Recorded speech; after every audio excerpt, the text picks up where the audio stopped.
TreVeyon Henderson was dominant tonight in his preseason debut and his first game ever in the NFL. He was awesome. Going to talk about that performance. Going to talk about where you should draft him in your fantasy drafts coming up this month. So before we get into all that, please hit like, subscribe, comment below, share this video. Visit walterfootball.com for tons of content. We have fantasy football sleepers, busts, rankings, cheat sheets, anything you need for your fantasy draft.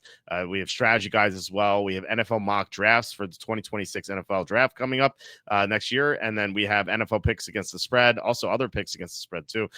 We grade every signing, we grade every trade, and it's all free at walterfootball.com. So check us out. Okay, so TreVeyon Henderson, dominant performance, as I said, against Washington. Actually, got a text from Joe, fantasy football counselor. I've been on the show a few times recently, and I was watching the Browns Panthers game. Shador Sanders was on. Maybe we'll talk about him a bit later, but so I was concentrating on that game, and plus I had my daughter. My wife was at work, so I had my daughter with me. So I wasn't really paying attention to the game, and I get a text saying, "Oh, Henderson returns a kickoff return touchdown," and I was like, "Cool." I had the Patriots as a bet at -4.5, which ended up winning 4-0, by the way, in our preseason week 1, which is sweet. So I couldn't wait to watch Henderson, and man, he lived up to the hype. Everyone's been hyping him up tonight, rightfully so. So he had that opening kickoff return. He zoomed by all the Washington special teamers. It looked futile trying to catch up to him, especially like the kicker. He's just like limping. It looked like fake to me that he couldn't catch up with Henderson. But then so Henderson played on the first drive. Stevenson got the first couple carries, which you would expect because he's the veteran. Then Henderson comes in. He caught 2 passes on the opening drive. Couldn't really get anywhere. He had no room, but he did have an 18-yard run where he just like burst through the line, and then just the defenders just kind of looked slow trying to catch up to hhim. And then he was like forced out of bounds on near the sideline. So that was the opening drive, and then the second drive, he caught a 10-yard pass where he broke a tackle. He just looked great. So in summary, he only had 1 carry for 18 yards, 3 catches, and the kickoff return. He looks spectacular. And look, we've been hyping him up all summer. Henderson was, someone I've recommended on the show a lot. He in the video that I posted below about the Ashton Jency in the pinned comment, I talked about how I have Henderson more than any other real fantasy rookie. And so I'm pretty encouraged by this performance. I expected big things out of him. And the thesis was that he's the best pass protector running back entering the draft from the draft as a rookie. And he may be top 5 as a pass protector. And you think about like the foil for rookies is like they can't get on the field on third down because teams don't trust them in pass protection. It's one of the problems with Ashton Jency is the Raiders don't trust them to be in pass protection, so he may not see third downs that often. Henderson will, like that's Henderson's specialty, and he's an explosive player, so he's going to get a lot of work. And I think he's just going to have a big year. I have him 13th in my running back rankings. I'm thinking about moving him up a little bit more. The problem is like how high do you go? Like I think I have Jonathan Taylor 12.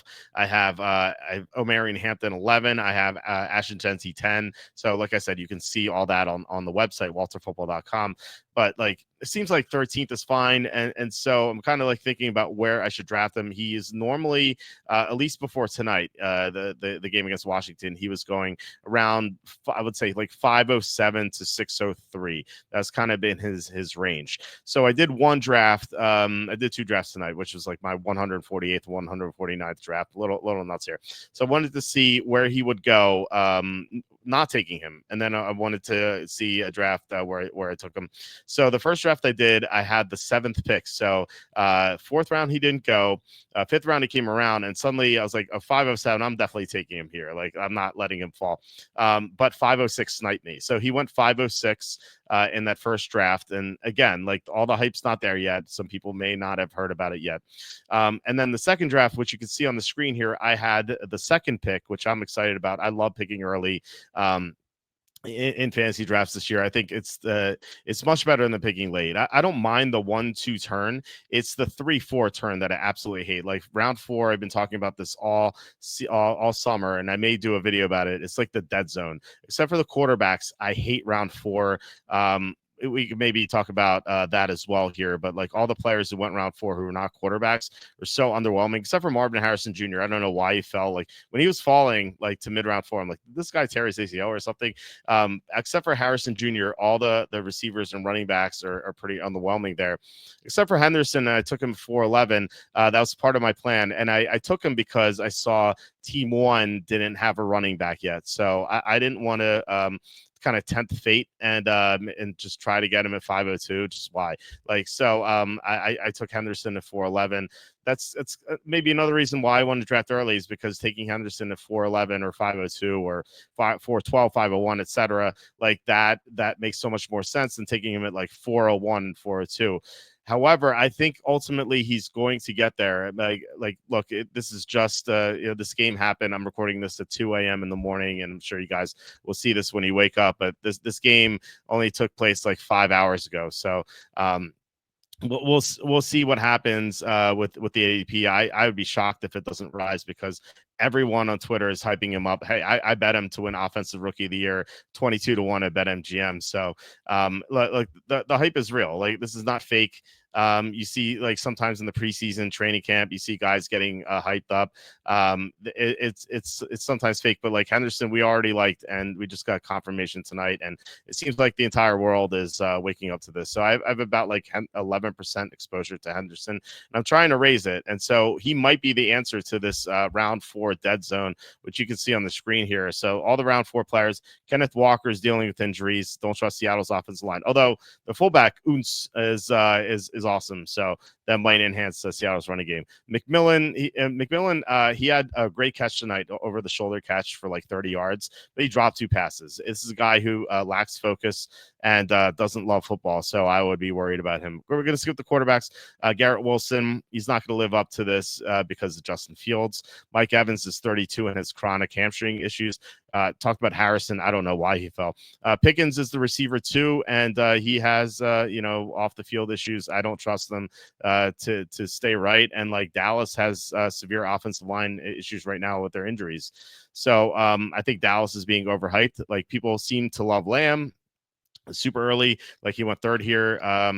And people are drafting Pickens in the 4th. I don't agree with either one. I think Dallas is going to struggle this year. And remember, they hired Brian Schottenheimer as a total doofus. Jalen Waddle, he's the pyramid scheme, as Butters calls him on the show here. He's not worth a 4th round pick. Metcalf, I could get into Metcalf, I guess, but like I think he belongs more mid 5th round. So I think this is a bit of a reach, but it's not like an egregious reach. And then 412, Xavier Worthy. He's not like a real football player. He's a great athlete. He's great. I mean, amazing speed, obviously. He has the combine record for 40 time, but he's not like the best football player. And with Rashee Rice there, he's going to see fewer targets. And the same guy took Rashee Rice, which I actually want to talk about. Let me talk about my team, and then I'm going to talk about this guy who drafted first. I think he drafted very stupidly, and just kind of like want to talk about like how you should not draft. So I took Bijan at 102. And I was hoping to get Bucky Irving, Achane, probably not. I mean, Achane wasn't going to fall to me, but Bucky Irving, Achane, Chase Brown, one of them to go to 211. And I sometimes see them like one of those guys falling, usually Bucky, falling to late round 2. And it seems like whenever I draft late, one of those guys falls to late round 2. Whenever draft early, they never fall to late round 2. So I would love to hear why this happens. Just it's like it never, like these guys never fall to me. But you know what? I love Josh Jacobs too. He's behind them in my fantasy rankings, but not as exciting as Chase Brown or Bucky Irving. I would prefer Irving just because his schedule is so much easier. But Chase Brown's a monster too. Then at 302, so I also wanted McConkey here just because he's like the last receiver you could take. But, I think there's a slight step downward between McConkey and then Harrison, Jackson Smith, and Jibba.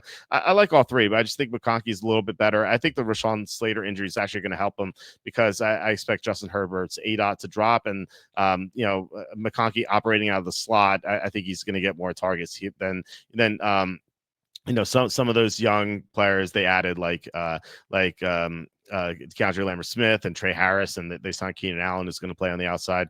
I think McConkey is going to benefit, and I think Hampton's going to benefit from catching the ball. So anyway, I wanted McConkey there.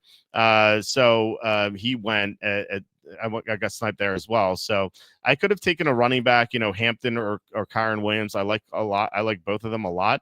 But I thought if I take a running back there, then I'm going to take 4 running backs in a row to start this draft. If I plan to take Henderson, which I just didn't think was a good idea. So knowing that I was going to take Henderson, I thought there was a good chance that all the quarterbacks would be gone. So I figured I would just take Josh Allen. So then I took Henderson at 411, and then receiver, I love Calvin Ridley. It took him at 502.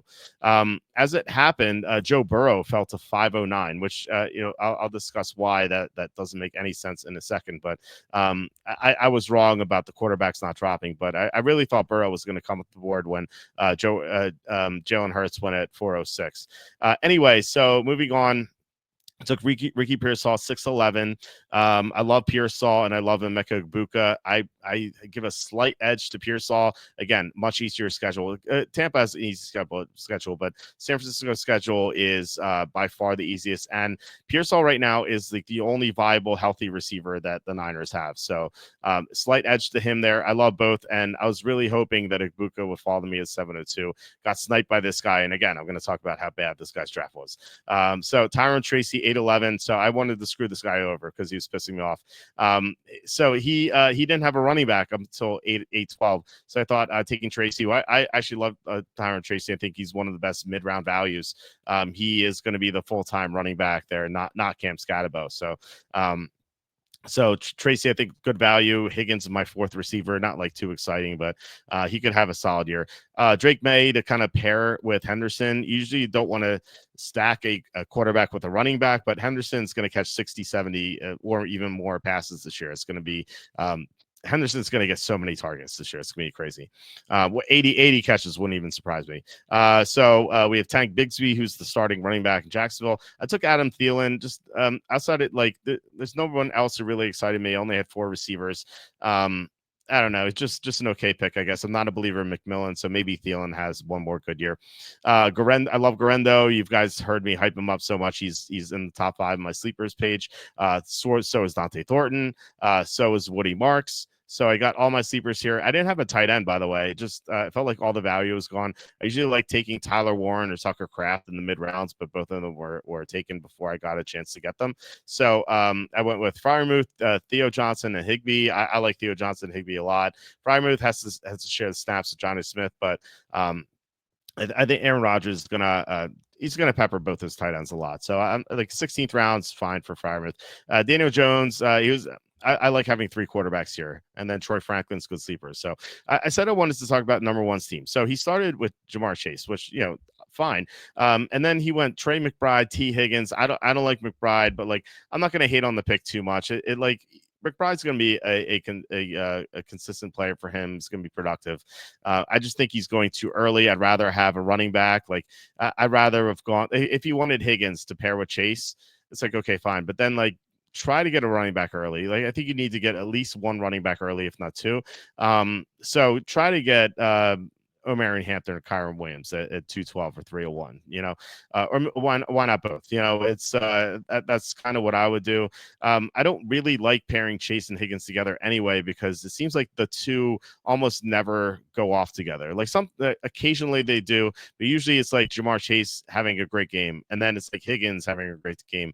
But like when Chase is going nuts, Higgins is not doing anything, and like vice versa. So I don't like that situation. But like Joe Burrow fell to this guy on a silver platter, 412 and 501. So instead of taking Joe Burrow to finish his stack with the Bengals, which he looked like he was doing by taking Chase and Higgins together, he passed on Joe Burrow and took 2 Chiefs receivers, Xavier Worthy and Rashee Rice. Like that made no sense to me. Like if you like Rice, that's fine. If you like Worthy, that's fine. Take one of them. Like don't take both. They're going to interfere with one another. Go with Burrow and Rice, or Burrow with Worthy. That's what he should have done.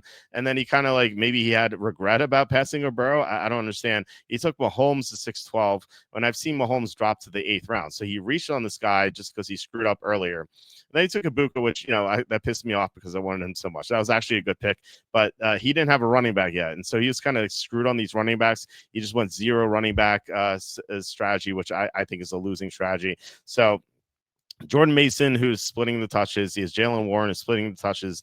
I like Jaden Blue. Stevenson is going to get phased out eventually. I don't know what he's thinking, but taking Stevenson there, I guess it's like not the worst pick, but I feel like, Bigsby has more upside, for example. Ray Davis has more upside, for example. Like, I'd rather have one of those guys. Then he took the two Cleveland running backs. We have Sampson and Judkins. Like, Judkins may not play. Like, this guy's team's a mess. He takes like Geno Smith, Jake Besh, who's a backup. This team is a disaster. Look, whatever. He drafted what he wanted to draft. I was kind of still pissed at him for Buka, so just kind of like lashing out at that. But anyway, Henderson, I think, in summary, I think mid fourth round is fair game. Even beginning fourth round, if you have like the 12th pick, 11th pick, if you want to take him 4-1, 4-2, I think that's fine. I think that's perfectly fine. I think he's probably going to get there eventually. Maybe not this week, but like, what if he has another great showing in the preseason? Like, and then as the hype keeps building up, like, there's a chance he even sneaks into the end of the third round. So, like I said before, round 4 is a dead zone. And I was wondering all along if there's going to be someone who's usually going like round 5 or round 6 who could like step up and enter round 4 and like save us from this like quagmire of like bad players. I think Henderson could be the guy. It sounds like it is. I love Henderson already, and I'm going to miss taking him in the 5th round or 6th round. Those days are done. So enjoy Henderson. Try to draft him. He's going to be a stud. And if you want to follow my pick for offensive rookie of the year, I think it might be a good one. Just try to get the best number out there. So, all right, guys, that's it. Please hit like, subscribe, comment below, visit walterfootball.com for tons of free content, and I will talk to you in the next video.